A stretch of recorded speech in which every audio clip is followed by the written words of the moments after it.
You're talking about highest level after your time in Manchester, for Manchester Magic. You wanted to move to the US, Hillcrest Prep in Arizona, Yeah. but unfortunately the transfer failed due to your visa. Tell us something about this move. How did it come into place? Um, yeah, and why did it fail? Like in detail. Yeah. So like my goal was always to play college basketball. Like from a young age, it was like to go to college and then, start making moves towards the NBA. So I went over and I actually played AAU in the States for, I think it was maybe 2019 for like the whole month. And, like I played solid over there. So I started to build relations with some coaches. And every year we had this international tournament where we invite teams from all over the world, including some American teams.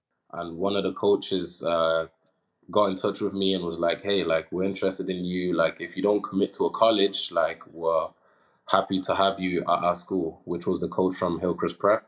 So I decided, okay, I can do an extra year in America in high school at Hillcrest Prep, which was one of the top high schools in the States. So once the offer came in and I'd committed, like I committed completely, like it was a done deal. I was so happy, like my dream was gonna come true. I'm gonna, you know, be on these like Ballers Life overtime highlights, Yes, sir. about to get my name out there. So everyone was happy for me, and then COVID hit. So I was already thinking like, oh, okay, COVID is fine. I'ma still go to America. Mm-hmm. And there was something about like they closed the borders, and with Hillcrest Prep, they're more of like a basketball academy, less of a school. So the type of visa they give you was a little different. So there was some visa problems along the way. And talking with the coach, he was like, "Yeah, just wait it out till January." It was around like September time, and he was like, "Just wait it out till January. Things are gonna get better." At first, I was down to wait. But then I was like, Mm-hmm. I don't think this COVID thing is gonna get any better, which I'm really glad I decided. Um, and then yeah, so then I was stuck for I think for like a month or two. I was stuck on what to do now.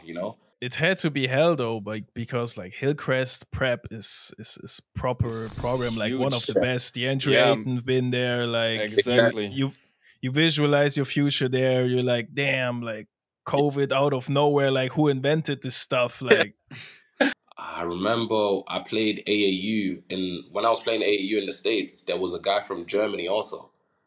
And I kept in touch with him. I was like, hey, like, I'm also German. Like, I don't know much about the German basketball league, but, maybe in the future sometime I could Mm-hmm. play here. And he was like, yeah, absolutely. Like, yeah, sure.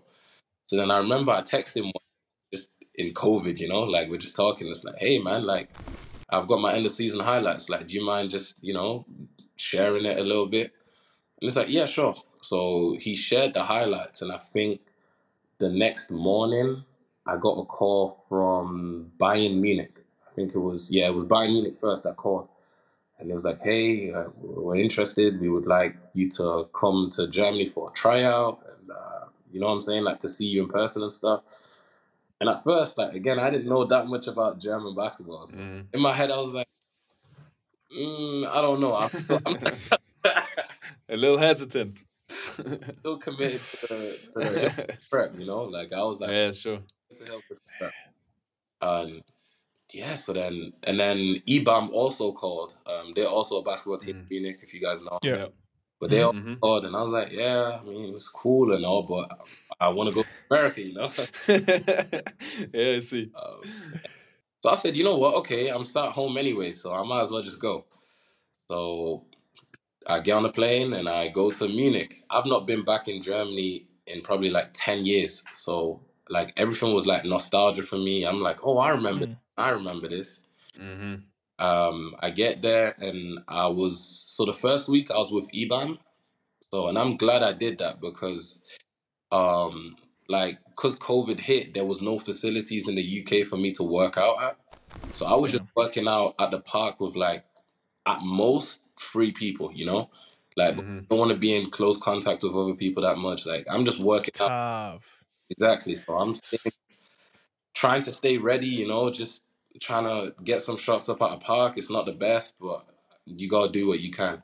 So, I mean, I was really out of shape. So, way behind all the other guys that were already like practicing and stuff. But I still managed to show what I could do.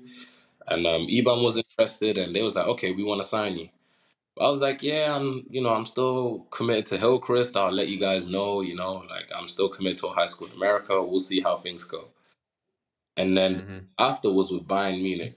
Now, again, I knew nothing about the club, really, nothing. So I think I was probably doing my research on the way there, like, okay, I thought they played football, like what's What's going on? Do they even here? have a team? Do they even have a team? But yeah, crazy. So once I got there, I seen the Audi Dome for the first time. Like, I think I was ready to drop everything. Like, yeah. that was the biggest arena I'd played in my whole life, and I was like, these. So it was. I met most of the U19 players and the Pro B guys, and these guys, they all looked so professional. Like, I just came, some kid from the UK, and these guys, they're warming up an hour before practice, and ready, all wearing the same clothes, the same jersey. Yes, sir. And then I remember, I think the first 2 days, I felt like I almost died in the practices. Like, it was, I don't think I'd seen intensity of basketball at that level. Like, it was just insane to me. If I'm being honest, like, I didn't think I'd made the team, Like, I was like, okay, so I'm just going back to the UK now. Yeah. I think after the week, they was like, hey, like, we like you a lot. Like, we want you here at Bayern. I was like, wait, what? Hey, what? Crazy. What's going on? And obviously, I explained my situation to them with the high school and everything. And they was like, yeah, it's fine. Just keep us updated and let us know. I went back, and I think my mum then flew out maybe the next day because I stayed in Munich a few more days extra just to, look around and stuff. Sure. And she was like, once she seen the facilities, she was like, oh, no, you're going here. And for her, Staying here. Like, for her, it's a bonus as well because it's Germany, her home, like, her home. And also, like, Germany's a lot closer than Arizona. Like, she was already worried that Arizona's really far away, and, like, she's not going to see me much at all. She was like, okay, Jason, like, sign here in Germany. So I guess that's just like the little background of the story.